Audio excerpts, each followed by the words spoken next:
ये होता है एंजाइटी का, आपको स्ट्रेस लेवल है, आप इस पॉइंट को, ये specifically for female anxiety, mood swings, morning sickness के लिए, एंजाइटी के लिए pericardium 6 is the good point. कि आप एक्यूपंक्चर के ज़रिए अपनी नफ्सियात का इलाज भी कर सकते हैं, या फिर सिंपल वर्ड्स में कहें कि एंजाइटी, डिप्रेशन, स्ट्रेस, ये तो पार्ट ऑफ एवरी यंगस्टर अब हमारे साथ ही चलते हैं, हम इसके साथ ही रहते हैं। आप देखें कि मोस्ट ऑफ द टाइम ऐसे ही होता है कि आपने छोटी सी किसी बात की स्ट्रेस ली है, तो वो करते करते करते करते वो फिर आप जब उसको सोल्यूशन नहीं कर रहे, बेसिकली हम सोल्यूशंस की तरफ बहुत कम जाते हैं, ठीक है, या अगर जा भी रहे होते हैं तो कहना तो नहीं चाहिए, लेकिन पाकिस्तानी सोसाइटी जो है वो बहुत डिफ़िकल्टीज क्रिएट करती है लोगों के लिए, सॉल्यूशंस ओरिएंटेड नहीं है, हम जजमेंटल है हम लोग जजमेंटल हैं, हम लोग अगर कोई सोल्यूशन कर भी रहे हैं अपनी ज़िंदगी में, तो हम उनके रास्ते को या पाथवे को रोकते हैं, उनको करने की कोशिश करते हैं कि ये हमारे कहने पे चले, हालांकि ये बात इससे रिलेटेड तो नहीं है। लेकिन इसी वजह से मैं देखती हूँ कि जो हेल्थ के इश्यूज़ हैं यहाँ पे इतने ज़्यादा है। दूसरी बात ये है कि बगैर डॉक्टर पे जाए हुए आपको जो भी प्रॉब्लम हुई, सेल्फ मेडिकेशन, खुद से डॉक्टर बन जाना, मैंने घर में ये दवाइयाँ रखी हुई हैं, मुझे जो भी हुआ मैंने फटाफट गोली खा ली, चाहे वो उसकी ज़रूरत अभी उस वक्त है या नहीं है।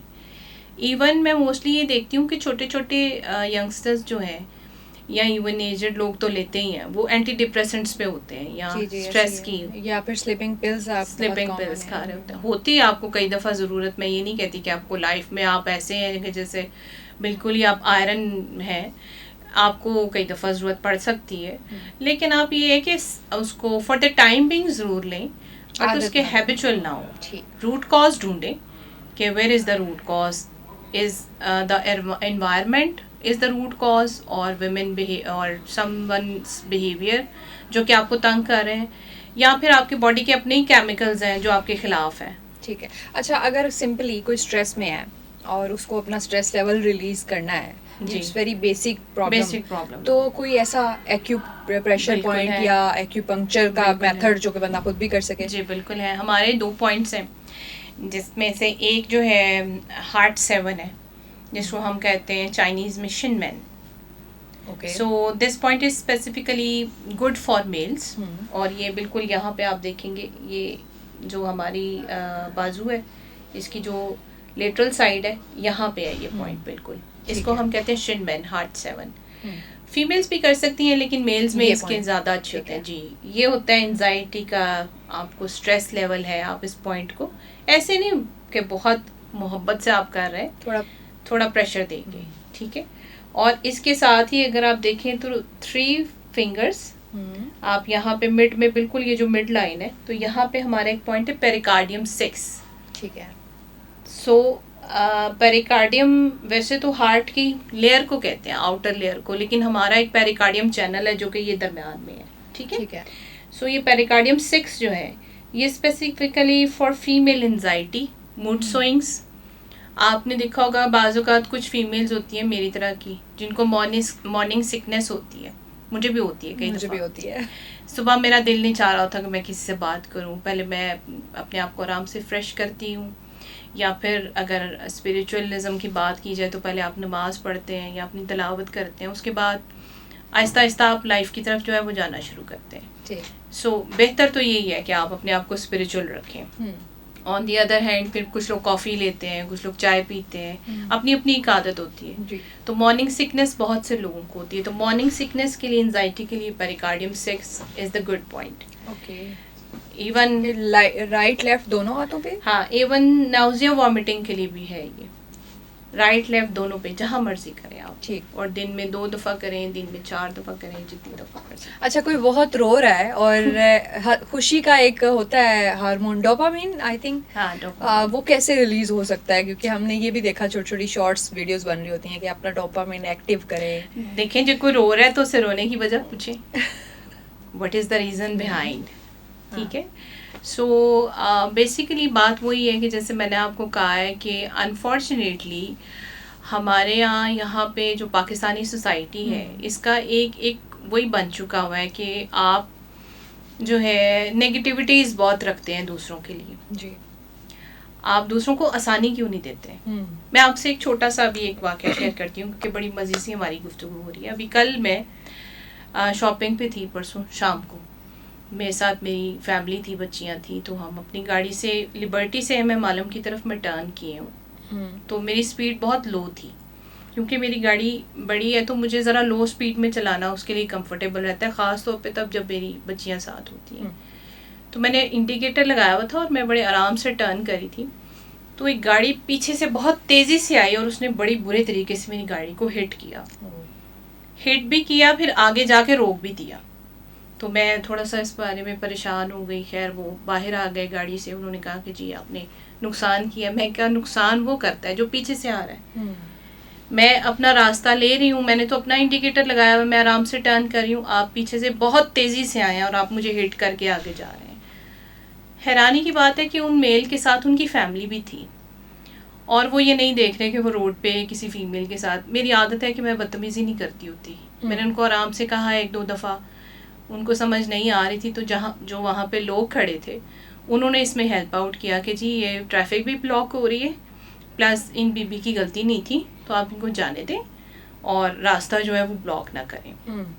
अब क्योंकि मजबूरी थी, उसको रास्ता तो देना ही था, तो उन्होंने क्या करना शुरू किया कि मेरी गाड़ी के आगे अपनी गाड़ी लगा ली और वो मुझे डॉज करना शुरू कर दिया उन्होंने, right left. This situation was worse for मी।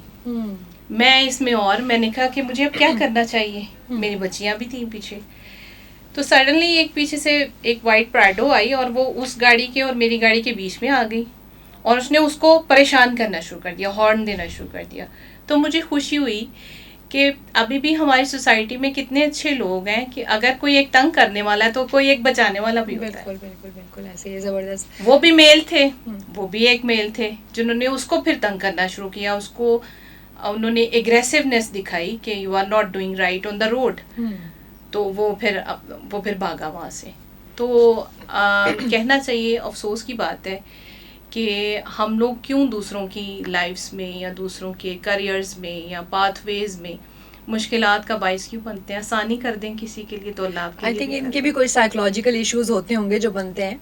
हाँ, एनीवेज हम थोड़ा सा नेक्स्ट अगर मूव करें, फीमेल्स में जो इमोशनल या स्ट्रेस रिलेटेड प्रॉब्लम्स होती हैं ज़्यादा आती हैं, जैसे हम पीसीओएस की बात करें, साइकिल्स डिस्टर्ब हो जाना, और ये जो आपने मॉर्निंग सिकनेस की बात की, शायद ही कोई मेल कह रहा हो कि उससे भी होती है, ये ज़्यादातर फीमेल्स का, बहुत सारी फीमेल्स को होती है ज़्यादा। तो ये हार्मोनल डिस्टर्बेंस और बड़ी एक नॉर्मल चल रहा है, उसके पास कोई स्ट्रेस भी नहीं है, लेकिन जस्ट वो एक साइकिल की वजह से भी डिस्टर्बेंस हो जाती है। तो इनको बैलेंस रखने के लिए भी कोई आपके पास टोटका है चाइनीज मेथोडोलॉजी? देखिए, दिस इज, पहली तो बात ये है कि first of all this treatment is not टोटका, this is a wholesome treatment, जिसमें हम इसको कहते हैं कि ये एक आपका मेन स्ट्रीम ट्रीटमेंट है, जिस तरह आप मेडिकल में ट्रीटमेंट कराते हैं।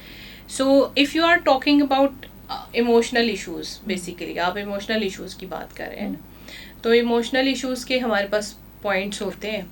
हम पेशेंट्स को जो है 4-5 तरीके से जो है उनको ट्रीट करते हैं। लाइक उनको स्लीप के अगर इश्यूज हैं तो उनको हम एंटी डिप्रेसेंट पॉइंट भी देते हैं, जिनकी वजह से उनके केमिकल्स जो है वो नॉर्मल होते हैं, जिनकी वजह से उनकी स्लीप बेहतर होती है।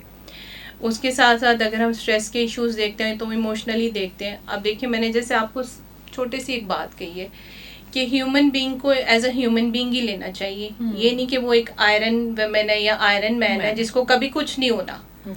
ऐसा नहीं होता। आप रोते भी हैं, आप हंसते भी हैं, आपको गुस्सा भी आता है और आप नॉर्मल भी रहते हैं। और अगर आप हर एक की बात को बर्दाश्त कर रहे हैं और अगर आप गुस्सा नहीं कर रहे, तो फिर मेरे ख्याल है ये इसका मतलब है कि you are not a normal being. If you are normal person, आपको गुस्सा भी आएगा, आप हंसेंगे भी, रोएंगे भी, सारे इमोशन साथ साथ हैं। बट समहाउ हमारे साथ क्या होता है कि हमने बहुत सारी जगहों पे, not for the mails and females, मैं मेल्स को इसलिए टारगेट करती हूँ कि उन बेचारों ने बाहर की बहुत सारी चीज़ें चक चक बक बक देखनी होती हैं जो फीमेल्स नहीं देखती। फीमेल्स ने तो एक घर में देखना होता है या थोड़ा सा चले अगर ऑफिस भी गई तो वो भी उनके जो मेल कॉलीग्स होते हैं वो उनको सपोर्ट कर रहे होते हैं कि कोई बात नहीं, हमारी बहनों की तरह है या हमारी बेटियों की तरह, तो हम इनका ख्याल करते हैं। वो इनको एज एक मिल जाता है। लेकिन मेल्स जो है ना, उन्होंने सबको देखना होता है। उन्होंने बाहर ट्रैफिक को भी फेस करना है, उन्होंने बदतमीजियाँ भी देखनी है, उन्होंने हर तरह का प्रेशर देखना है. सो बेसिकली मैं ये देखती हूँ वो जब पेशेंट्स मेरे पास आते हैं ना तो वो इमोशनली बहुत अपसेट होते हैं.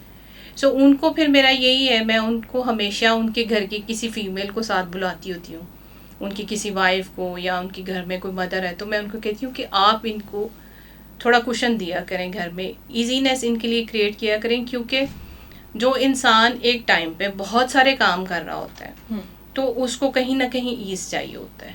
और इस तरह से फिर ऐसे होता है कि आपके हेल्थ के इश्यूज स्लोली डेवलप होना शुरू होते हैं. ये नहीं कि एकदम से आपको कोई रिपोर्ट सामने आएगी कि आज मुझे ये हो गया. आपको आहिस्ता आहिस्ता पहले उसके सिम्टम्स आना शुरू होंगे, पहले आपकी बॉडी जो है वो आपको अलार्म करेगी और फिर आपको जो है वो पता चलेगा कि नहीं अब तो मुझे ये हो चुका है और मुझे इसका ट्रीटमेंट करा.